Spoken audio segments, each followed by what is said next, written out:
It's late May of the year 1941. A two-ship German battle group attempts to break off into the Atlantic on its mission to raid Allied merchant convoys.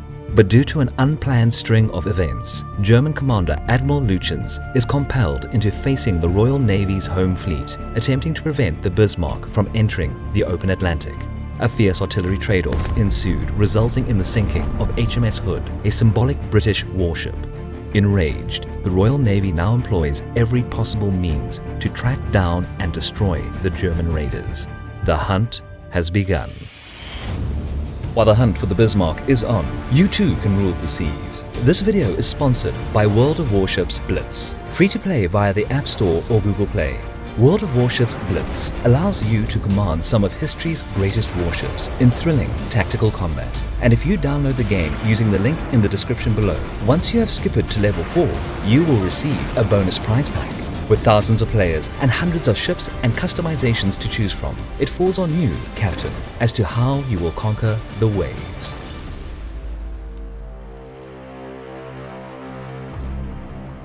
It is the cool, breezy morning of the 24th of May, 1941.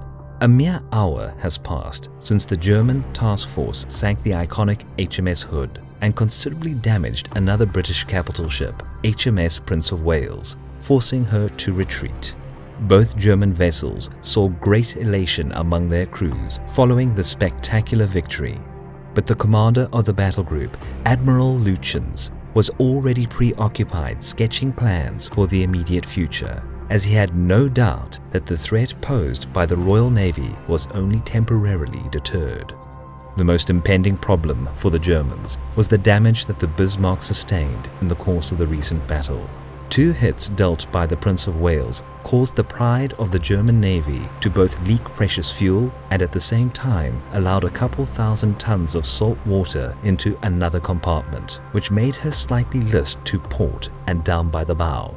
Technically, it wasn't a huge issue though, as the ship's artillery, propulsion, and even the crew remained intact. But with less than 3,000 tons of fuel available, Lütjens had a narrow set of options to choose from. The Operation Rheinübung was no longer feasible due to the Bismarck's damage affecting her range, and the plan was no longer a secret to the Royal Navy, which, as Lütjens expected, was about to use all available means to neutralize his task force. The German admiral had to either turn and use one of the available passages to get back to the nearest friendly ports in Norway, or carry on into the North Atlantic and eventually reach the safe haven of German-occupied France. The Norwegian option seemed more reasonable, but Lütjens expected the possible presence of British heavy units in the area between them and Scapa Flow, and considered this route as too risky. Instead, he decided to steam towards Saint-Nazaire. The French coast was further away, but the route through the open Atlantic offered a better opportunity to shake off the British pursuers and a much better position to attack Allied convoys once the Bismarck was fully operational again. Moreover, Lütjens successfully used the French option months earlier, coming back to the port of Brest with 2 other German battle cruisers. Still, the Bismarck's group was shadowed by 2 British heavy cruisers equipped with superior radar, followed by the damaged HMS Prince of Wales. So the chase group under Admiral John Tovey had reliable information on the German positions. The problem was that Tovey's force was more than 350 miles away, and the damaged Bismarck was still able to cruise at 28 knots, about the same speed as that of the British heavy warships were capable of. Thus, unless she was slowed down, there was little chance of her being intercepted. In the late afternoon of the 24th of May, Lütjens took advantage of a rain squall, made a sharp turn to starboard, and briefly engaged with the trailing British group, granting cover for the undamaged Prinz Eugen to detach unseen and steam away to harass Atlantic convoys. The Bismarck resumed her original course, with all 3 British ships now trailing to her port side. But several hours later, a new threat emerged. One of Tovey's ships, aircraft carrier HMS Victorious, adjusted her course, which eventually enabled her to launch a squadron of torpedo bombers in an attempt to damage and slow down the Bismarck. yet inexperienced pilots mistakenly prepared to attack HMS Norfolk, which alerted German anti-aircraft gunners who immediately opened fire at the enemy. But none of the attacking planes were shot down, and the British were able to launch 9 torpedoes at the Bismarck, though only one reached its target, hitting the battleship's main armor belt with no significant damage.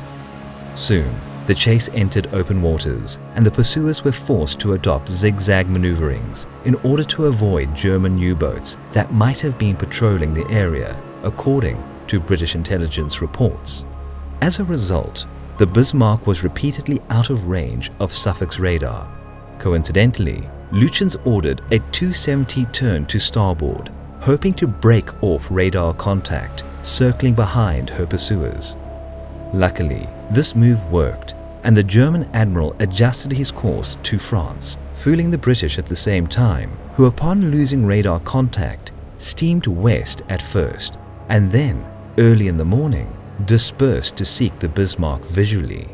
It came as a shock for the British Admiralty, as many of the Royal Navy ships were already low on fuel, and the actual position of the enemy battleship was now a mystery.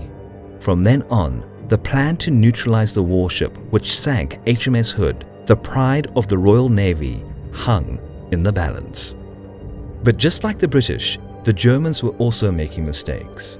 Admiral Lütjens remained unaware of the fact that he actually got rid of his pursuit and didn't maintain radio silence, allowing code breakers at Bletchley Park to determine the Bismarck's approximate position and that she was steaming towards the French coast. Hope sparked again as the narrow search area gave a small chance to locate the Bismarck's position before she could make it safely into the range of the Luftwaffe operating from French air bases. The odds were still against the British though, as HMS Prince of Wales, Suffolk, Victorious and Repulse were forced to break off the search due to fuel shortages. This meant that Admiral Tovey's only capital ships still in action were the HMS King George V and the old battleship HMS Rodney, both far away from the Bismarck's approximate position. In the morning of the 26th of May, the British Navy had a much-needed stroke of luck, as one of the Catalina flying boats, which had flown from its base on Loch Earn in Northern Ireland, accidentally spotted the trail of the oil slick on the sea. Shortly, the Bismarck was located just short of 700 miles northwest of Brest. Seemingly, this was good news, but a position also meant that in less than a day, the Bismarck would reach the safe area covered by the Luftwaffe and U-boats.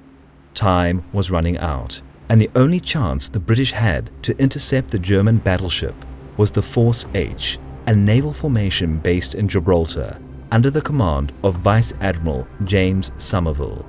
As soon as Somerville was informed of the Bismarck's position, he detached a light cruiser HMS Sheffield to shadow the enemy and commanded the carrier HMS Ark Royal to immediately launch torpedo bombers. But the first squadron was not informed of Sheffield's orders and mistook it for the Bismarck. Luckily, the drop torpedoes were equipped with new yet unreliable magnetic detonators, and HMS Sheffield remained unscathed. Subsequently, the second squadron of Swordfish was launched, but this time equipped with older contact detonators. On this occasion, the aviators picked the target correctly, and despite heavy anti-aircraft fire, the torpedo attack finally yielded some results. The Bismarck was hit twice, as one torpedo hit mid-ship with minor damage, and another exploded at the stern, jamming both battleships' rudders. Damage control teams managed to repair the starboard one, but the port rudder remained blocked at a turning position. This meant that the Bismarck lost her maneuverability and was unable to escape, being just a few hundred miles away from the safe zone. But even with crippled mobility, her powerful armaments and fire control systems were intact, a sufficient reason for bigger British vessels to keep their distance.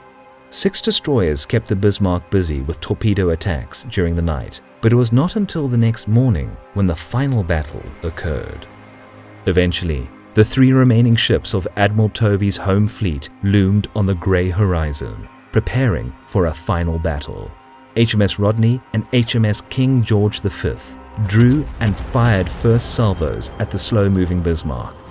The German battleship returned fire with her forward turrets, yet managed to only fire short of HMS Rodney, as her ability to aim accurately was somewhat decreased due to erratic movement caused by the jammed rudder. But the British shells soon reached their target, causing initial damage and fires to break out on board. The two heavy cruisers joined the battle and aimed their turrets at the strafed German battleship. For the next 90 minutes, the Bismarck suffered relentless British fire as hundreds of shells struck the venerable German battle vessel, causing massive damage to the ship and huge casualties to the crew. Yet despite this persisting cannonade and detonating the scuttling charges by her crew, the Bismarck refused to sink. As Tovey's warships were dangerously low on fuel and shells, he sent them back to port, leaving HMS Dorsetshire to finish the job. Eventually, at 10:39 on the 27th of May, the Bismarck went under the waves. A little more than 100 of her sailors were rescued, while the majority that managed to abandon the sinking Bismarck were left to the mercy of the water, as British ships left the scene after the U-boat alarm. More than 2,000 German sailors shared the fate of the iconic battleship. The loss of the Bismarck was a heavy blow for the Kriegsmarine and also became a turning point in the war on Allied commerce convoys, as from that point on, German Naval Command abandoned the idea of using capital ships for raiding in favor of U-boats, which wreaked havoc on the northern Atlantic for the next 2 years.